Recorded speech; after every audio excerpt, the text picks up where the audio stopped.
Olá pessoal, tudo bem? Nós tivemos o discurso de Donald Trump na convenção de Milwaukee, em Wisconsin, que podemos observar de maneira conciliatória. Em outras palavras, para a população dos Estados Unidos, Donald Trump tem uma tentativa de aproximação.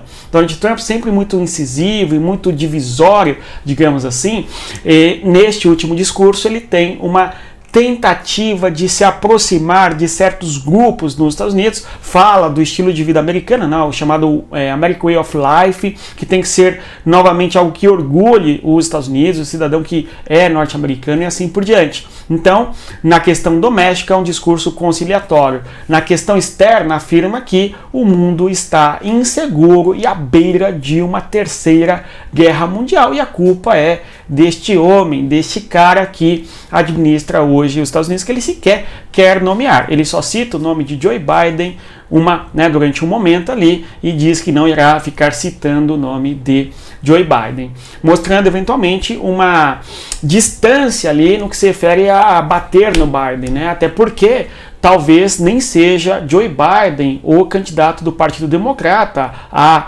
Casa Branca em decorrência de todos os eventos que envolvem o Joe Biden e o seu estado de saúde e assim por diante. E aliás, você que gosta de geopolítica, eu te convido a participar do nosso evento Semana da Geopolítica para Entender o Mundo, entre os dias 22 e 25 de julho, que será online, gratuito e ao vivo, a fim de nós tratarmos sobre este assunto tão fascinante. Quais são os pilares da geopolítica? Qual que é a trama internacional e o que guia os países e os seus interesses? Para você se inscrever no nosso evento e participar conosco para entender tudo sobre geopolítica, clique no link que está na descrição do nosso vídeo. Entre para o grupo exclusivo e aguardo você até lá.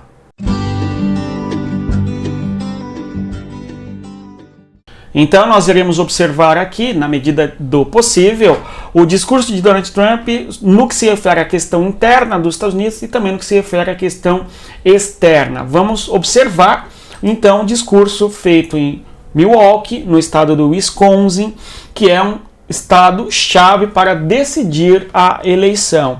Donald Trump venceu nesse estado em 2016, mas perdeu em 2020. E para Donald Trump esse estado é certamente decisivo no processo eleitoral, enfim. A Pensilvânia, onde Donald Trump estava também ali no sábado, quando sofreu o atentado, é outro estado muito importante que certamente é decisivo. A escolha do vice-presidente para a chapa de Donald Trump tem como objetivo tentar converter esta região aí do chamado Rust Belt, uma região onde a economia norte-americana decaiu bastante nas últimas décadas por conta dos novos polos tecnológicos no sul dos Estados Unidos e também na China, empresas que foram para o México e assim por diante, Então nós temos aí uma tentativa de Donald Trump e a sua campanha reverter os estados do Deep Blue, o azul profundo, estados que até então eram marcados pelo trabalhismo do Partido Democrata, ligado à questão sindicalista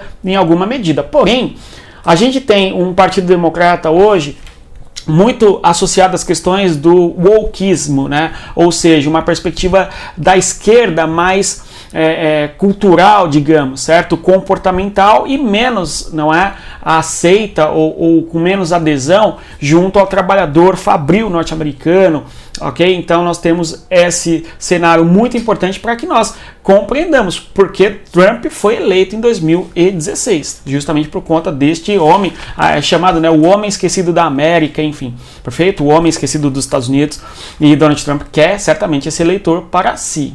Avançando aí, além dessa questão de Milwaukee, nós temos também as promessas internas de Donald Trump. Então, observando aí, Donald Trump fala que os Estados Unidos terão uma melhora, a melhor melhora que a história dos Estados Unidos assistiu ao longo de sua história virá nos próximos 4 anos, ok?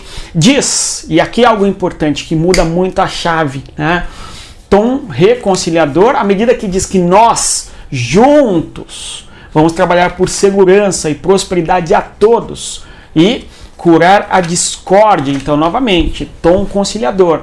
Por quê? O povo dos Estados Unidos tem uma fé em comum, e essa fé em comum é para todos os americanos. Ele vai citar nominalmente hispânicos, não é isso? Além dos negros, etc., brancos e tudo mais. Ou seja, Donald Trump está tentando angariar simpatias ou fazer uma nova frente, digamos assim, de conquista de votos junto à parcela da população dos Estados Unidos que não necessariamente se identifica com o trumpismo.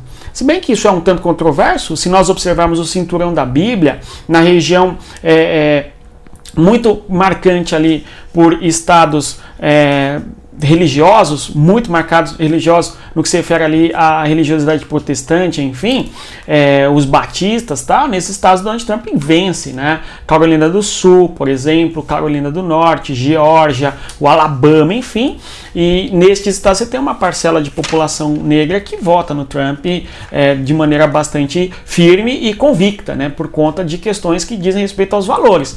Mas Donald Trump está mirando consolidar-se ainda mais junto a esta população, digamos, e claro, de outras regiões, não apenas do chamado cinturão da Bíblia, né? Como chama? Enfim, o cinturão da Bíblia, perfeito? Além disso, ele vai citar a carta de Melania Trump. Melania Trump, a atual esposa de Donald Trump, né? Escreveu uma carta de conciliação da sociedade americana após o atentado de sábado que Donald Trump sofreu ali no dia 13 de julho. E Donald Trump, inclusive, vai dizer que o programa do Partido Democrata, inclusive, deveria aderir à carta aberta que a Melania escreve para a sociedade americana. Tudo bom? Então nós temos ele citando aí textualmente, nominalmente, aliás, a sua esposa e a sua carta. Ele vai agradecer ali, inclusive, né, um momento marcante ali do discurso de Trump foi o agradecimento que ele faz ao serviço secreto e às pessoas que trabalharam para defender a sua vida e assim por diante. Além disso, ele homenageia o bombeiro que protegeu a sua família, acabou sendo alvejado e infelizmente morreu. Houve 2 pessoas ainda que ficaram feridas, né, mas parece que estão fora de perigo. E a campanha do Partido Republicano angariou fundos, né, no caso ali, pelo menos foi o que se tinha falado durante o discurso de Trump, 6 milhões de dólares, e esse dinheiro seria destinado aí a essas pessoas que sofreram com o atentado, né. E claro, é óbvio, houve ali a discussão durante o debate do Trump, né, ele fala que isso não trará de maneira alguma o bombeiro que sofreu o atentado e acabou morrendo, enfim, mas ele diz que é algo, no mínimo, que se merecia, coisa do gênero, né? Porque foi um herói e assim por diante, protegendo a família. Então ele está tentando ainda chamar a atenção para a valorização do herói americano, dos valores e assim por diante. Agora, avançando, a gente vai pensar um pouco as questões que perpassam pela questão internacional, a política externa. Ele vai falar da imigração e chama muita atenção para a relação entre imigração e imigração ilegal. Ele vai trazer um gráfico mostrando a imigração ilegal para os Estados Unidos, e ele diz que quando deixa a presidência do território americano, havia a menor taxa de imigração ilegal no contexto dos Estados Unidos, aumentando aí o gráfico para nós observarmos. Ele mostra esse gráfico ao longo do seu discurso, certo? E a administração de Joe Biden, nós assistimos claramente aqui um aumento significativo de imigração, perfeito? De modo, inclusive, que entre 2021 e 2024 agora, a estimativa é que nós tenhamos um aumento de 6 milhões de imigrantes para os Estados Unidos. Se você dividir isso daí por dia, né, quantos são os imigrantes que entraram no território dos Estados Unidos? E aí Donald Trump, como ele fez no debate entre Trump e Joe Biden, ele vai discutir muito que o imigrante está roubando o emprego, está ocupando os serviços sociais dos Estados Unidos, justamente dos cidadãos que mais precisam e tal. Ele vai citar dessa maneira, inclusive. Agora, nesse contexto aqui, ele tratou muito do imigrante ilegal. E não só do imigrante ilegal, mas dos imigrantes que, segundo Trump, são imigrantes que vêm a mando dos governos, não é? Mas não são simples imigrantes, segundo Donald Trump. São criminosos que, né, segundo Trump, são criminosos que vêm para os Estados Unidos para cometerem atrocidades. E a deportação quando feita durante o governo Trump, os países não queriam aceitar de volta os imigrantes ilegais, né? E ele ligava para os governantes e tal e pressionava para que recebessem os imigrantes de volta. Durante o governo Biden a gente tem coisas semelhantes também, mas pelo que parece o Biden não ligou para os países a fim de que eles recebessem os seus imigrantes e tal. No caso, Donald Trump nomeia precisamente a Venezuela enquanto país que manda imigrantes ilegais com essa característica de criminalidade. Okay? Ele fala que Caracas está mais segura porque os imigrantes estão sendo, no caso os criminosos, estão sendo enviados para os Estados Unidos a fim de transformar os Estados Unidos em um país violento, enfim. Né? Então um discurso bastante pesado, né, forte aí de Donald Trump contra a imigração.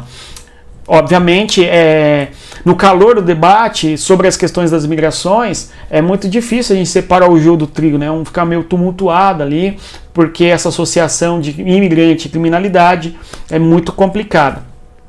Agora, ao mesmo tempo, o Trump vai falar do quanto o imigrante forma os Estados Unidos e mais, né? Que o imigrante ilegal desrespeita não somente o país, mas também os migrantes legalizados, aqueles que respeitaram todo o processo ali de imigração e assim por diante, né? Então, aqui, outro aspecto envolvendo a energia. A questão da energia foi muito marcante ali, vai falar contra e profundamente contra os carros elétricos e toda a política do governo Joe Biden, não é, no que se refere à questão ambiental, chamado Green New Deal, que é uma política de Joe Biden para valorizar a geração de energia limpa, assim chamada, e Donald Trump vai falar que não, que o petróleo será a grande marca do seu governo, e que ele vai novamente incentivar o desenvolvimento industrial e o carro a combustão para o consumo de petróleo, porque, segundo Trump vai afirmar, inclusive, nos Estados Unidos nós temos ali um rio, né, de ouro no subsolo. Esse rio de ouro no subsolo nada mais é do que o petróleo que, de certa maneira, existe em grande quantidade nos Estados Unidos. Então esse é um dos pontos ali marcantes do discurso de Donald Trump, chamado ouro líquido, ok? E no que se refere à questão industrial, ele vai bater na China. Então a China foi certamente criticada de maneira incisiva. E sobre a questão da energia, uma questão interessante, um tema interessante a discussão sobre energia, blá blá blá, limpa, mas o carro elétrico, só que a geração de eletricidade, ela não é necessariamente limpa, até porque para gerar eletricidade você precisa de energia nuclear ou de energia termoelétrica, ou seja, o consumo de carvão. Então, pera lá, né? Esse o tom do debate ali promovido por Donald Trump, enfim. Certo? Fala do protecionismo em relação à China. Agora, na questão internacional, o mundo muito mais inseguro, certo? O mundo muito mais inseguro e à beira de uma terceira guerra mundial por causa do Joe Biden, perfeito? Que ele não cita, enfim. Né? Ele fala do sonho americano e depois ele já começa a falar que, pera lá, ele fez a Coreia do Norte dialogar com ele. Então ele se aproximou da Coreia do Norte e, segundo ele, Israel estava bem mais seguro no decurso do seu governo, né? E ele costurou acordos de paz e assim por diante, e, segundo ele, no seu governo não houve uma interferência militar, uma guerra iniciada como não ocorre durante os governos dos presidentes dos Estados Unidos. Veja só, né? Ele, além do mais, se fez de pacifista, deu para entender a ideia, né? E fala que a saída dos Estados Unidos do Afeganistão foi bastante difícil, porque os Estados Unidos deixou ali milhões, né? Se eu não me engano são 5 bilhões, segundo ele cita, de armamentos para os afegãos, no caso ali para o Talibã. E pior, segundo ele, a pista de pouso ali de uma base militar no Afeganistão foi deixada para uso fruto da China. Então dá o tom novamente aqui que o desafio dos Estados Unidos não é a Rússia na questão internacional, mas sim a China, ok? Então, um discurso muito firme contra a China. Fala da Coreia do Norte, que até o Kim Jong-un gostaria que o Trump fosse eleito, porque, segundo ele, o Kim Jong-un estava fazendo testes nucleares, enfim, lançando mísseis sobre o Japão. Quando ele assumiu a presidência, o Kim Jong-un não vai mais fazer isso porque respeita Donald Trump.